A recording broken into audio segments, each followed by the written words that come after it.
സകലത്തിന്റെയും സൃഷ്ടാവും പിതാവുമായ ദൈവത്തിന്റെയും കർത്താവായ യേശുക്രിസ്തുവിന്റെയും നാമത്തിൽ ഏവർക്കും സ്നേഹവന്ദനം. ഇന്ന് ഒക്ടോബർ 12. ഇന്ന് നമ്മൾ വായിക്കുന്ന ആദ്യത്തെ വായനാഭാഗം ദിനവൃത്താന്തം 1-ാം പുസ്തകം 29-ാം അധ്യായം. ദിനവൃത്താന്തം 1-ാം പുസ്തകം 29-ാം അധ്യായം 1-ാം വാക്യം മുതൽ. പിന്നെ ദാവീദ് രാജാവ് സർവ്വസഭയോട് പറഞ്ഞത്, ദൈവം തന്നെ തിരഞ്ഞെടുത്തിരിക്കുന്ന എന്റെ മകൻ ശലോമോൻ ചെറുപ്പവും ഇളപ്രായവും ഉള്ളവൻ, പ്രവൃത്തി വലിയതുമാകുന്നു. മന്ദിരം മനുഷ്യനല്ല, യഹോവയായ ദൈവത്തിനത്രേ. എന്നാൽ ഞാൻ എന്റെ സർവ്വബലത്തോടും കൂടെ എന്റെ ദൈവത്തിന്റെ ആലയത്തിനു വേണ്ടി പൊന്നുകൊണ്ടുള്ളവയ്ക്ക് പൊന്നും, വെള്ളി കൊണ്ടുള്ളവയ്ക്ക് വെള്ളിയും, താമ്രം കൊണ്ടുള്ളവയ്ക്ക് താമ്രവും, ഇരുമ്പ് കൊണ്ടുള്ളവയ്ക്ക് ഇരുമ്പും, മരം കൊണ്ടുള്ളവയ്ക്ക് മരവും, ഗോമേതക കല്ലും പതിപ്പാനുള്ള കല്ലും, ഖചിത പ്രവൃത്തിക്കുള്ള കല്ലും, നാനാവർണ്ണമുള്ള കല്ലും, വിലയേറിയ സകലവിധ രത്നവും, അനവധി വെള്ളക്കല്ലും ശേഖരിച്ച് വെച്ചിരിക്കുന്നു. എന്റെ ദൈവത്തിന്റെ ആലയത്തോട് എനിക്കുള്ള പക്ഷം നിമിത്തം വിശുദ്ധ മന്ദിരത്തിനു വേണ്ടി ഞാൻ ശേഖരിച്ചതൊക്കെയും കൂടാതെ എന്റെ സ്വന്തം ഭണ്ഡാരത്തിലെ പൊന്നും വെള്ളിയും ഞാൻ എന്റെ ദൈവത്തിന്റെ ആലയത്തിനായി കൊടുത്തിരിക്കുന്നു. ആലയഭിത്തികളെ പൊന്നുകൊണ്ട് വേണ്ടത് പൊന്നുകൊണ്ടും വെള്ളി കൊണ്ട് വേണ്ടത് വെള്ളികൊണ്ടും പൊതിയുവാനും കൗശലപ്പണിക്കാരുടെ എല്ലാ പണിക്കായിട്ടും ഓഫീർ പൊന്നായി 3000 താലന്ത് പൊന്നും 7000 താലന്ത് ഊതിക്കഴിച്ച വെള്ളിയും തന്നെ. എന്നാൽ ഇന്ന് യഹോവയ്ക്ക് കരപൂർണം ചെയ്യുവാൻ മനഃപൂർവ്വം അർപ്പിക്കുന്നവൻ ആർ? അപ്പോൾ പിതൃഭവന പ്രഭുക്കന്മാരും ഇസ്രായേലിന്റെ ഗോത്രപ്രഭുക്കന്മാരും സഹസ്രാധിപന്മാരും ശതാധിപന്മാരും രാജാവിന്റെ പ്രവൃത്തിക്ക് മേൽവിചാരകന്മാരും മനഃപൂർവ്വ ദാനങ്ങളെ കൊണ്ടുവന്നു. ദേവാലയത്തിന്റെ വേലയ്ക്കായിട്ട് അവർ 5000 താലന്ത് പൊന്നും 10000 തങ്കക്കാശും 10000 താലന്ത് വെള്ളിയും 18000 താലന്ത് താമ്രവും 100,000 താലന്ത് ഇരുമ്പും കൊടുത്തു. രത്നങ്ങൾ കൈവശമുള്ളവർ അവയെ ഗർശോനിനായ യേഹിയേൽ മുഖാന്തരം യഹോവയുടെ ആലയത്തിലെ ഭണ്ഡാരത്തിലേക്ക് കൊടുത്തു. അങ്ങനെ ജനം മനഃപൂർവ്വമായി കൊടുത്തതുകൊണ്ട് അവർ സന്തോഷിച്ചു.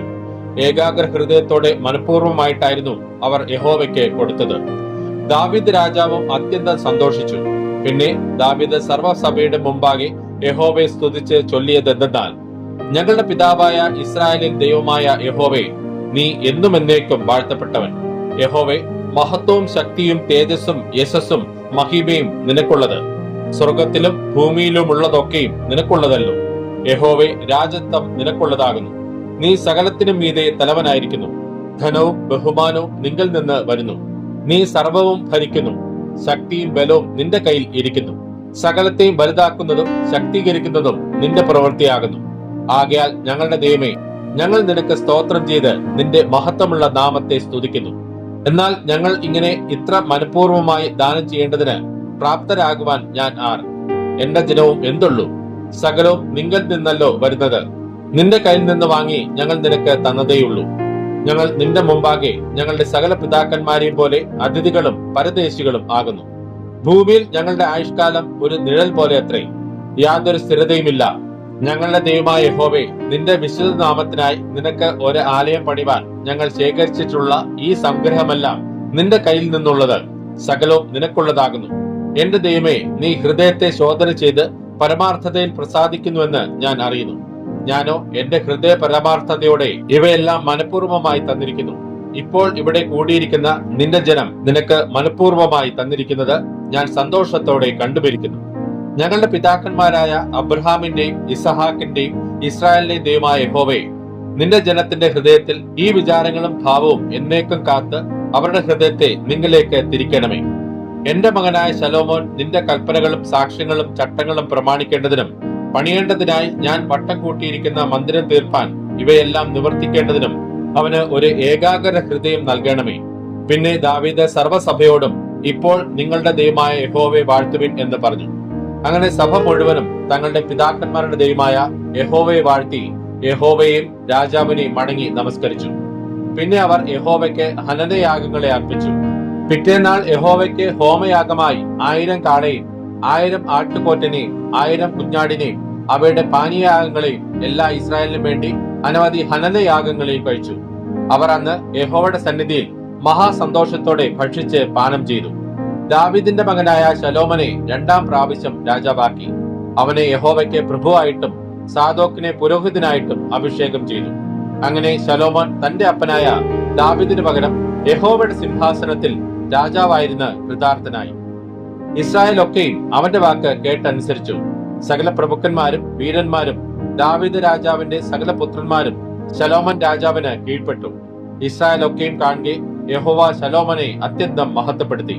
ഇസ്രായേലിൽ അവന് മുമ്പുണ്ടായിരുന്ന ഒരു രാജാവിനും ലഭിച്ചിട്ടില്ലാത്ത രാജമഹിമയും അവന് നൽകി. ഇങ്ങനെ ഈശായുടെ മകനായ ദാവീദ് എല്ലാ ഇസ്രായേലിനും രാജാവായി വാണിരുന്നു. അവൻ ഇസ്രായേലിനെ വാണകാലം 40 സംവത്സരം ആയിരുന്നു. അവൻ 7 സംവത്സരം ഹെബ്രോനിലും 33 സംവത്സരം യെരുശലേമിലും വാണു. അവൻ നന്ന വയസ്സ് ചെന്നവനും ആയുസ്സും ധനവും മാനവും തികഞ്ഞവനുമായി മരിച്ചു. അവന്റെ മകനായ ശലോമോൻ അവന് പകരം രാജാവായി. എന്നാൽ ദാവീദ് രാജാവിന്റെ ആദ്യാന്ത വൃത്താന്തങ്ങളും അവന്റെ രാജ്യഭാരമൊക്കെയും അവന്റെ പരാക്രമ പ്രവൃത്തികളും അവനും ഇസ്രായേലിനും അന്യദേശങ്ങളിലെ സകല രാജ്യങ്ങൾക്കും ഭവിച്ച കാലഗതികളും ദർശകനായ ശമൂവേലിന്റെ വൃത്താന്തത്തിലും നാഥാൻ പ്രവാചകന്റെ പുസ്തകത്തിലും ദർശകനായ ഗാദിന്റെ വൃത്താന്തത്തിലും എഴുതിയിരിക്കുന്നുവല്ലോ. ഇന്ന് നമ്മൾ വായിക്കുന്ന രണ്ടാമത്തെ വായനാഭാഗം യെഹെസ്കേൽ പ്രവാചകന്റെ പുസ്തകം 38 അധ്യായം. യെഹെസ്കേൽ പ്രവാചകന്റെ പുസ്തകം 38 അധ്യായം 1 വാക്യം മുതൽ. യഹോവയുടെ അരുളപ്പാട് എനിക്കുണ്ടായതെന്നാൽ, മനുഷ്യപുത്ര, രോസ്, മേശക്, തൂബാൽ എന്നിവയുടെ പ്രഭുവായി മഗദോ ദേശത്തിലെ ഗോഗിന്റെ നേരെ നീ മുഖം തിരിച്ച് അവനെക്കുറിച്ച് പ്രവചിച്ച് പറയേണ്ടത്: യഹോവയായ കർത്താവ് ഇപ്രകാരം അരുളി ചെയ്യുന്നു, രോസ്, മേശക്, തൂബാൽ എന്നിവയുടെ പ്രഭുവായ ഗോഗേ, ഞാൻ നിനക്ക് വിരോധമായിരിക്കുന്നു. ഞാൻ നിന്നെ വഴിതെറ്റിച്ച് നിന്റെ താടിയലിൽ ചൂണ്ടൽ കൊളുത്തി നിന്നെയും നിന്റെ സകല സൈന്യത്തെയും കുതിരകളെയും ഒട്ടൊഴിയാതെ, സർവായുധം ധരിച്ച കുതിരചേവകരെയും ഒട്ടൊഴിയാതെ, വാളും പരിചയും പലകയും എടുത്ത ഒരു മഹാസമൂഹത്തെയും അവരോടുകൂടെ ഒട്ടൊഴിയാതെ, പരിചയും തലക്കോരികയും ധരിച്ച പാഴ്സികൾ, കൂശ്യർ, പൂത്യർ, ഗോമേരും അവന്റെ എല്ലാ പടക്കൂട്ടങ്ങളും, വടക്കേ അറ്റത്തുള്ള തോഗർമാഗൃഹവും അതിന്റെ എല്ലാ പടക്കൂട്ടങ്ങളും എന്നിങ്ങനെ പല ജാതികളെയും നിന്നോടുകൂടെ പുറപ്പെടുമാറാക്കും. ഒരുങ്ങിക്കൊള്ളുക, നീയും നിന്റെ അടുക്കൽ കൂടിയിരിക്കുന്ന നിന്റെ സമൂഹമൊക്കെയും ഒരുങ്ങിക്കൊള്ളുവിൻ. നീ അവർക്ക് മേധാവിയായിരിക്കാം. ഏറെ നാൾ കഴിഞ്ഞിട്ട് നീ സന്ദർശിക്കപ്പെടും. വാളിന് ഒഴിഞ്ഞു പോന്നതും പല ജാതികളിൽ നിന്നും ശേഖരിക്കപ്പെട്ടതുമായ ഒരു രാജ്യത്തിലേക്ക് നീ ഒടുക്കം വന്നു ചേരും. നിരന്തര ശൂന്യമായി കിടന്നിരുന്ന ഇസ്രായേൽ പർവ്വതങ്ങളിൽ തന്നെ. എന്നാൽ അവർ ജാതികളുടെ ഇടയിൽ നിന്ന് വന്ന് എല്ലാവരും നിർഭയമായി വസിക്കും. നീ മഴക്കോൾ പോലെ കയറി വരും. നീയും നിന്റെ എല്ലാ പടക്കൂട്ടങ്ങളും നിന്നോടുകൂടെയുള്ള പല ജാതികളും മേഘം പോലെ ദേശത്തെ മൂടും. യഹോവയായ കർത്താവ് ഇപ്രകാരം അരുളി ചെയ്യുന്നു: അന്നാളിൽ നിന്റെ ഹൃദയത്തിൽ ചില ആലോചനകൾ തോന്നും. നീ ഒരു ദുരുപായം നിരൂപിക്കും. മതിലില്ലാത്ത ഗ്രാമങ്ങൾ ഉള്ള ദേശത്ത് ഞാൻ ചെല്ലും. കൊള്ളയിടേണ്ടതിനും കവർച്ച ചെയ്യേണ്ടതിനും ശൂന്യമായി കിടന്നിട്ട് വീണ്ടും നിവാസികളുള്ള സ്ഥലങ്ങൾക്ക് നേരെയും ജാതികളുടെ ഇടയിൽ നിന്ന് ശേഖരിക്കപ്പെട്ടും കന്നുകാലികളെയും ധനത്തെയും സമ്പാദിച്ചും ഭൂമിയുടെ മധ്യ വസിച്ചുമിരിക്കുന്ന ഒരു ജനത്തിന്റെ നേരെയും കൈനീട്ടേണ്ടതിനും ഒട്ടൊഴിയാതെ മതിലും ഓടാമ്പലും കതകം കൂടാതെ നിർഭയം വസിച്ച് സ്വൈര്യമായിരിക്കുന്നവരുടെ നേരെയും ഞാൻ ചെല്ലുമെന്ന് നീ പറയും. ശെബയും ദദാനും തർശീസ് വർത്തകന്മാരും അതിലെ സകല ബാലസിംഹങ്ങളും നിന്നോട്: നീ കൊള്ളയിടുവാനോ വന്നത്? കവർച്ച ചെയ്യുവാനും വെള്ളിയും പൊന്നും എടുത്തുകൊണ്ട് പോകുവാനും കന്നുകാലികളെയും ധനത്തെയും അപഹരിപ്പാനും ഏറ്റവും വലിയ കൊള്ള നടത്തുവാനും ആകുന്നുവോ നീ നിന്റെ സമൂഹത്തെ കൂട്ടിയിരിക്കുന്നത് എന്ന് പറയും. ആകയാൽ മനുഷ്യപുത്ര, നീ പ്രവചിച്ച് ഗോഗിനോട് പറയേണ്ടത്: യഹോവയായ കർത്താവ് ഇപ്രകാരം അരുളി ചെയ്യുന്നു, എന്റെ ജനമായ ഇസ്രായേൽ നിർഭയമായി വസിക്കുന്ന അന്നാളിൽ നീ അത് അറിയുകയില്ലയോ? നീയും നിന്നോടുകൂടെ പല ജാതികളും ഒട്ടൊഴിയാതെ കുതിരപ്പുറത്ത് കയറി ഒരു മഹാസമൂഹവും മഹാസൈന്യവുമായി നിന്റെ ദിക്കിൽ നിന്ന് വടക്കേ അറ്റത്തു നിന്ന് തന്നെ വരും. ദേശത്തെ മറക്കേണ്ടതിന് ഒരു മേഘം പോലെ നീ എന്റെ ജനമായ ഇസ്രായേലിന്റെ നേരെ വരും. ഗോഗേ, അന്ത്യകാലത്ത് ജാതികൾ കാണുകെ ഞാൻ എന്നെ തന്നെ നിങ്ങൾ വിശദീകരിക്കുമ്പോൾ അവർ എന്നെ അറിയേണ്ടതിന് ഞാൻ നിന്നെ എന്റെ ദേശത്തിന്റെ നേരെ വരുത്തും. യഹോവയായ കർത്താവ് ഇപ്രകാരം അരുളി ചെയ്യുന്നു: ഞാൻ നിന്നെ ഇസ്രായേലിന് വിരോധമായി വരുത്തുമെന്ന് പണ്ടത്തെ കാലത്ത് അനേകം സംവത്സരങ്ങളായി പ്രവചിച്ചു പോന്ന അവരുടെ പ്രവാചകന്മാരായ എന്റെ ദാസന്മാർ മുഖാന്തരം ഞാൻ അന്ന് അരുളി ചെയ്തത് നിന്നെ കുറിച്ചല്ലയോ? ഇസ്രായേൽ ദേശത്തിന് വിരോധമായി ഗോഗ് വരുന്ന അന്നാളിൽ എന്റെ ക്രോധം എന്റെ മൂക്കിൽ ഉജ്ജ്വലിക്കുമെന്ന് യഹോവയായ കർത്താവിന്റെ അരുളപ്പാട്. അന്നാളിൽ നിശ്ചയമായിട്ട് ഇസ്രായേൽ ദേശത്ത് ഒരു വലിയ ഭൂകമ്പം ഉണ്ടാകും എന്ന് ഞാൻ എന്റെ തീഷ്ണതയിലും എന്റെ കോപാഗ്നിയിലും അരുളി ചെയ്തിരിക്കുന്നു. അങ്ങനെ സമുദ്രത്തിലെ മത്സ്യവും ആകാശത്തിലെ പറവയും കാട്ടിലെ മൃഗവും നിലത്തെഴുന്ന ഇഴജാതിയൊക്കെയും ഭൂതലത്തിലെ സകല മനുഷ്യരും എന്റെ സന്നിധിയിൽ വിറയ്ക്കും. മലകൾ ഇടിഞ്ഞു പോകും, കടുംതൂക്കങ്ങൾ വീണുപോകും, എല്ലാ മതിലും നിലം പരിചാകും. ഞാൻ എന്റെ സകല പർവ്വതങ്ങളോടും അവന്റെ നേരെ വാളെടുപ്പാൻ കൽപ്പിക്കുമെന്ന് യഹോവയായ കർത്താവിന്റെ അരുളപ്പാട്. ഓരോരുത്തന്റെ വാൾ അവനവന്റെ സഹോദരന് വിരോധമായിരിക്കും. ഞാൻ മഹാമാരി കൊണ്ടും രക്തം കൊണ്ടും അവനെ ന്യായം വിധിക്കും. ഞാൻ അവന്റെ മേലും അവന്റെ പടക്കൂട്ടങ്ങളുടെ മേലും അവനോടുകൂടെയുള്ള പല ജാതികളുടെ മേലും പെരുമഴയും വലിയ ആലിപ്പഴവും തീയും ഗന്ധകവും വർഷിപ്പിക്കും. ഇങ്ങനെ ഞാൻ എന്നെ തന്നെ മഹത്വീകരിക്കുകയും എന്നെ തന്നെ വിശുദ്ധീകരിക്കുകയും പല ജാതികളും കാണുകെ എന്നെ തന്നെ വെളിപ്പെടുത്തുകയും ഞാൻ യഹോവ എന്ന് അവർ അറിയുകയും ചെയ്യും. ഇന്ന് നമ്മൾ വായിക്കുന്ന മൂന്നാമത്തെ വായനാഭാഗം യോഹന്നാൻ എഴുതിയ സുവിശേഷം 4-ാം അധ്യായം. യോഹന്നാൻ എഴുതിയ സുവിശേഷം 4-ാം അധ്യായം 1-ാം വാക്യം മുതൽ. യേശു യോഹന്നാനേക്കാൾ അധികം ശിഷ്യന്മാരെ ചേർത്ത് സ്നാനം കഴിപ്പിക്കുന്നുവെന്ന് പരീശന്മാർ കേട്ടുവെന്ന് കർത്താവ് അറിഞ്ഞപ്പോൾ ശിഷ്യന്മാർ അല്ലാതെ യേശു തന്നെ സ്നാനം കഴിപ്പിച്ചില്ലതാനും. അവൻ യഹൂദ ദേശം വിട്ട് പിന്നെ ഗലീലിലേക്ക് യാത്രയായി. അവൻ ശമര്യയിൽ കൂടി കടന്നു പോകേണ്ടി വന്നു. അങ്ങനെ അവൻ സൂഖാർ എന്നൊരു ശമര്യ പട്ടണത്തിൽ യാക്കോബ് തന്റെ പുത്രനായ യോസഫിന് കൊടുത്ത നിലത്തിനരികെ എത്തി. അവിടെ യാക്കോബിന്റെ ഉറവുണ്ടായിരുന്നു. യേശു വഴി നടന്ന് ക്ഷീണിച്ചിട്ട് ഉറവിനരികെ ഇരുന്നു. അപ്പോൾ ഏകദേശം 6-ാം മണി നേരമായിരുന്നു. ഒരു ശമരി സ്ത്രീ വെള്ളം കോരുവാൻ വന്നു. യേശു അവളോട്, എനിക്ക് കുടിപ്പാൻ തരുമോ എന്ന് ചോദിച്ചു. അവന്റെ ശിഷ്യന്മാർ ഭക്ഷണ സാധനങ്ങളെ കൊള്ളുവാൻ പട്ടണത്തിൽ പോയിരുന്നു. ശമരി സ്ത്രീ അവനോട്, നീ യഹൂദനായിരിക്കെ ശമരക്കാരത്തിയായ എന്നോട് കുടിപ്പാൻ ചോദിക്കുന്നത് എങ്ങനെയെന്ന് പറഞ്ഞു. യഹൂദന്മാർക്കും ശമര്യർക്കും തമ്മിൽ സമ്പർക്കമില്ല. അതിന് യേശു, നീ ദൈവത്തിന്റെ ദാനവും നിന്നോട് കുടിപ്പാൻ ചോദിക്കുന്നവൻ ആരെന്നും അറിഞ്ഞുവെങ്കിൽ നീ അവനോട് ചോദിക്കുകയും അവൻ ജീവനുള്ള വെള്ളം നിനക്ക് തരികയും ചെയ്യുമായിരുന്നു എന്ന് ഉത്തരം പറഞ്ഞു. സ്ത്രീ അവനോട്, യജമാനനെ, നിനക്ക് കോരുവാൻ പാത്രമില്ലല്ലോ, കിണറ് ആഴമുള്ളതാകുന്നു. പിന്നെ ജീവനുള്ള വെള്ളം നിനക്ക് എവിടെ നിന്ന്? നമ്മുടെ പിതാവായ യാക്കോബിനേക്കാൾ നീ വലിയവനോ? അവനാകുന്നു ഈ കിണർ ഞങ്ങൾക്ക് തന്നത്. അവനും അവന്റെ മക്കളും മൃഗങ്ങളും ഇതിലെ വെള്ളം കുടിച്ചു പോന്നു എന്ന് പറഞ്ഞു. യേശു അവളോട്, ഈ വെള്ളം കുടിക്കുന്നവനെല്ലാം പിന്നെയും ദാഹിക്കും. ഞാൻ കൊടുക്കുന്ന വെള്ളം കുടിക്കുന്നവനോ ഒരു നാളും ദാഹിക്കയില്ല. ഞാൻ കൊടുക്കുന്ന വെള്ളം അവനിൽ നിത്യജീവങ്കിലേക്ക് പൊങ്ങിവരുന്ന നീരുറവായി തീരുമെന്ന് ഉത്തരം പറഞ്ഞു. സ്ത്രീ അവനോട്, യജമാനനെ, എനിക്ക് ദാഹിക്കാതെയും ഞാൻ കോരുവാൻ ഇവിടത്തോളം വരാതെയും ഇരിക്കേണ്ടതിന് ആ വെള്ളം എനിക്ക് തരയണം എന്ന് പറഞ്ഞു. യേശു അവളോട്, പോയി ഭർത്താവിനെ വിളിച്ചു കൊണ്ടുവരിക എന്ന് പറഞ്ഞു. എനിക്ക് ഭർത്താവില്ല എന്ന് സ്ത്രീ അവനോട് ഉത്തരം പറഞ്ഞതിന്, എനിക്ക് ഭർത്താവില്ല എന്ന് നീ പറഞ്ഞത് ശരി. 5 ഭർത്താക്കന്മാർ നിനക്കുണ്ടായിരുന്നു. ഇപ്പോൾ ഉള്ളവനോ ഭർത്താവല്ല. നീ പറഞ്ഞത് സത്യം തന്നെ എന്ന് യേശു പറഞ്ഞു. സ്ത്രീ അവനോട്, യജമാനനെ, നീ പ്രവാചകൻ എന്ന് ഞാൻ കാണുന്നു. ഞങ്ങളുടെ പിതാക്കന്മാർ ഈ മലയിൽ നമസ്കരിച്ചു വന്നു.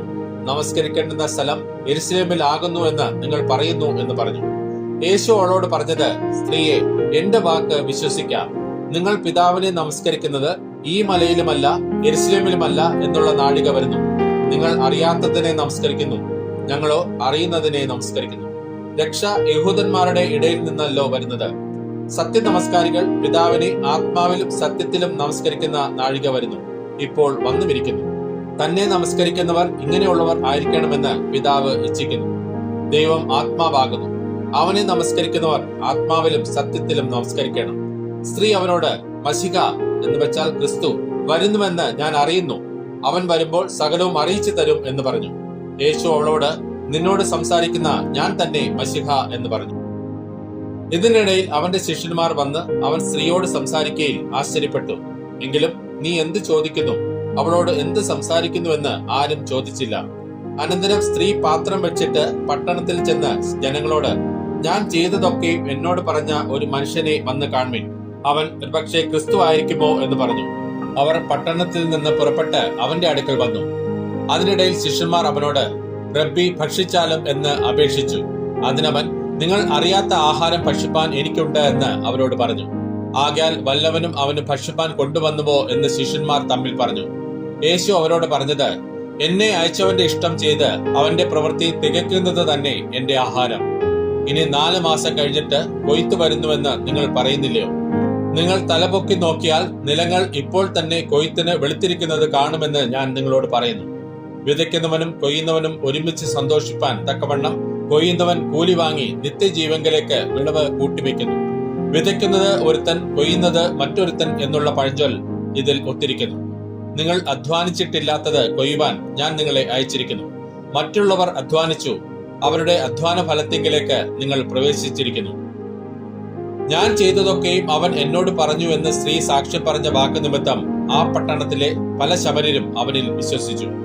അങ്ങനെ ശമര്യർ അവന്റെ അടുക്കൽ വന്ന് തങ്ങളോട് കൂടെ പാർക്കണമെന്ന് അവനോട് അപേക്ഷിച്ചു.